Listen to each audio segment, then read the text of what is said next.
Bienvenidos de vuelta. El día de hoy vamos a tocar el tema de minería y conflictos sociales. Para eso hemos invitado al señor Carlos Herrera Descalzi, él es exministro de Energía y Minas, al señor Leopoldo Monzón Ugarriza, él es gerente general de Proesmin, al señor Osvaldo Medina, él es investigador del Centro de Investigación de la Universidad del Pacífico y profesor de la Católica, y a Aldo Fuertes acá, siempre asistiendo a ese programa. Señor Herrera, ¿por qué no comenzamos con usted? Ya todos sabemos que hay conflictos en la minería. ¿Qué va a pasar? Bueno, que tenemos que buscar la mejor forma posible de resolverlos. Y quizás el problema que tenemos en estos momentos es que no tenemos todavía una idea clara de cuál es esa mejor forma de resolverlos. El tema de fondo es que todo este desarrollo económico que ha tenido el Perú en los últimos 20 años, y para eso basta ver un retrato del Perú y de las situaciones económicas del Perú de hoy con el Perú del año 1990, todo ese desarrollo ha tenido una locomotora, y esa locomotora ha sido la minería. Es decir, el Perú ha crecido en base a la exportación de su riqueza natural no renovable dada por los productos mineros. Yo quisiera hacer un pequeño punto ahí, porque mucha gente piensa de que lo único que ha aportado la minería son los canons o el pago de impuestos. No. Lo que la gente no se da cuenta es que si no hubiéramos tenido las exportaciones de minería, el sol probablemente serían 5 soles al dólar, y todas las cosas que comprarías importadas, todos los carros, todas las cosas, te saldrían el doble de caro. Entonces, la importancia de la minería sobre el tipo de cambio es algo que la gente no se da cuenta, pero es algo que te impacta directamente, a todos. Sí, y yo le dije, es la locomotora, porque la locomotora jala a varios vagones también de desarrollo económico.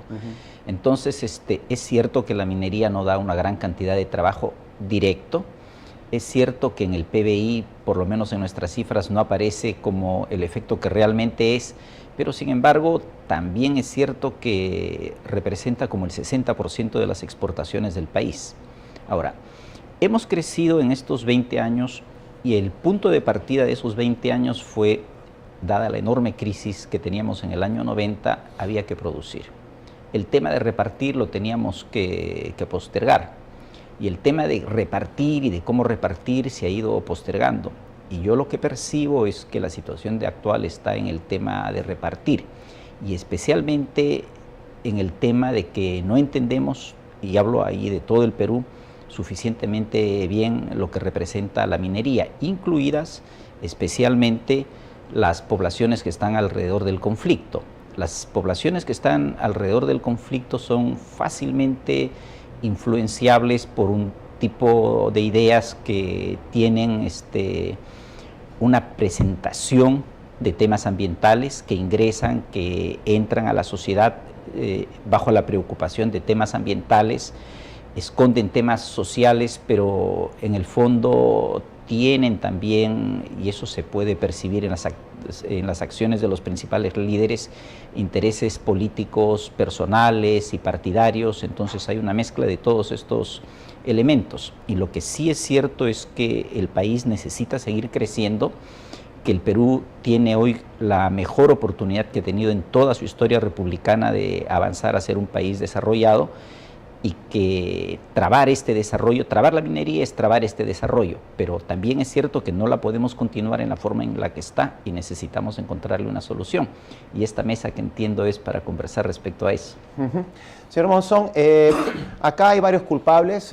Sabemos, como bien ha dicho el señor Herrera, de que hay gente que está utilizando estas cosas. Sabemos que hay problemas reales también de medio ambiente, y sabemos también que las empresas no se han portado de lo mejor que pudieran haberse portado. ¿Cómo podemos hacer para que las empresas se porten mejor, la gente sea más participativa y las cosas ambientales sean vistas de una manera técnica, digamos? A ver, lo primero es, yo no creo que las personas, por el simple deseo, quieran portarse mal. O sea, yo creo que hay ópticas y formas de ver las cosas. Entonces, pero usted mismo lo dijo, sí hay envidia. Cuando ven que hay plata, está saliendo de un lado y no se ha repartido. Por eso la explicación parte de este tema, ¿no? Entonces, ¿qué sucede? Cuando tú, la minería, ahondando, y estoy totalmente de acuerdo con lo que ha dicho el ingeniero Herrera, es, si alrededor de las operaciones mineras están prácticamente casi todo el mundo rural del Perú, serrano rural, Entonces, primero tenemos que ver dónde interactuamos, dónde estamos trabajando y las necesidades que tiene ese mundo. Los megaproyectos aparecen y si tú dices, ¿de dónde aparecen lo que hay que corregir? Aparece de ahí. Porque tú tienes que entrar al sitio y lo primero que te debe preocupar es ¿qué va a pasar cuando yo comience a operar de acá a 7 u 8 años? ¿Cómo esta población que está alrededor mío se va a comportar? ¿O de qué va a vivir con respecto a eso? Entonces, ¿qué es lo que hay que hacer primero? Tienes que mirar, tienes que hacer un plan de desarrollo. Luego que armas tu plan de desarrollo, al igual que haces tu plan para explotar la mina, deberías tener un plan de desarrollo de las comunidades que están alrededor de la operación minera. Luego que armaste tu plan de desarrollo, escalas y te vas a un gobierno distrital y provincial y con ellos conversas a partir de ese plan de desarrollo y defines cómo se va a ordenar el territorio con respecto a este plan de desarrollo. Entonces tú dices, ok, primer gran problema, la minería, una vez que entra a un sitio, la mayoría de ellos hacen denuncios por 25.000, 30.000 hectáreas. Pero la área realmente útil de donde se va a explotar es 1.000 hectáreas. Toda la superficie del Perú minera ocupa menos del 1% de todo el territorio. Entonces, claro, cuando tú ves el mapa del catastro minero, te vas a encontrar y dices, ya me toparon todo el territorio. Entonces, claro, el poblador fácilmente dice, ¿qué está pasando acá? O sea, ya me dejaron sin tierra. Entonces, lo primero que la minería debe hacer es, primero plan, luego hace una zonificación correcta, luego hace su ordenamiento territorial y recién ahí puede ir a una consulta previa. Entonces, ahora nosotros estamos discutiendo la consulta previa, cómo la vamos a hacer. No tenemos ni límites en el país. Entonces, orden. ¿Y esa es culpa del Estado que no ha pedido o culpa de las compañías? Porque supongo que en otros países actuarán mejor. A ver, claro, lo que pasa es de que la compañía debe ya la compañía no puede desligarse del tema. O sea, ya no hay más minería en el mundo que no agrupe temas ambientales y sociales de forma adecuada. La minería moderna ya no es como la minería de los años 60, ni los años 70, donde se depositaba en cualquier sitio el relave. No, ahora hay condiciones y y el gobierno tiene muy buenos estándares en temas de controles de fluentes, en todo, pero ya es responsabilidad de la compañía, conjuntamente con el Estado y los gobiernos locales, para emprender una nueva visión de cómo hacer minería en el país. Si no lo hace el Estado, porque a veces el Estado peca de inadicción, la compañía minera debe exigirle al Estado, porque va a generar vía los impuestos un ingreso para él mismo, debe exigirle, comencemos haciendo el plan. Pero mira qué sucede en un Estado como el peruano. Hay mucho canon, ¿por qué no se gasta el canon? ¿Te has preguntado? ¿Sabes qué sucede? Que la plata del canon no se puede utilizar para hacer planes de desarrollo. Entonces, claro, el municipio tiene mucho dinero producto del canon, muy poco dinero para su gasto corriente, que mayormente se va en el pagar planillas. Entonces no puede planificar porque no puede usar la parte del canon para hacer la planificación. Entonces crean un mecanismo como obra contra impuestos, sucede lo mismo. Tienes que transformar todo en cemento, cuando la mejor transformación está en la ingeniería y en la inteligencia. Entonces yo creo que el Estado tiene que abrir sus ojos.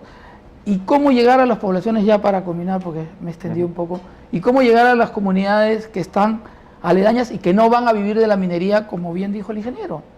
Llegas con programas tipo sierra productiva, chacra productiva, y para eso también tienes que destrabar el tema del uso del canon para esas cosas. Pero tú sigues viendo que todo como asistencialismo, no como participación. No, no es asistencialismo, porque asistencialismo es lo que hace el programa Juntos. Entra y llega con un dinero. Pero no, acá no. Acá tú haces un programa tipo sierra productiva, donde capital semilla le das al poblador, y el poblador de ahí en adelante se vuelve, primero tiene autoabastecimiento, economía... Está bien, pero a lo que me refiero es, tú no estamos hablando de que tener una participación en la empresa sea algo importante. No, ese es otro tema, ese es otro manejo. O sea, yo te estoy diciendo cuál es el problema de hoy con la legislación actual. Lo que hablábamos hace unos minutos era, si la legislación, los problemas se solucionaron en Canadá como ha hecho Israel en Puno con el proyecto de la CHEA, dándole una participación a las comunidades, pero ¿hasta qué parte de las comunidades le da la participación? ¿Hasta el gobierno distrital? ¿Hasta el gobierno provincial? Por ejemplo, en el tema de las bambas, hemos dado 3%, se han dado 3% hasta el gobierno provincial. Pero el gobierno provincial recibe ese 3%, pero yo no veo que se haya hecho planes y no veo de que se haya completado el tema del agua en Espinal. Pero recibe 3% de las utilidades. De las utilidades. Pero no recibe acciones, que es diferente. Pero no recibe propiedad, no tiene título de propiedad y no se siente en el directorio. Es una salida que hay que analizarla y llegar hasta qué área llegas con la propiedad y quiénes manejan esa propiedad, ¿no? Señor Medina, rápido, unas ideas sobre esto que estamos comenzando a hablar.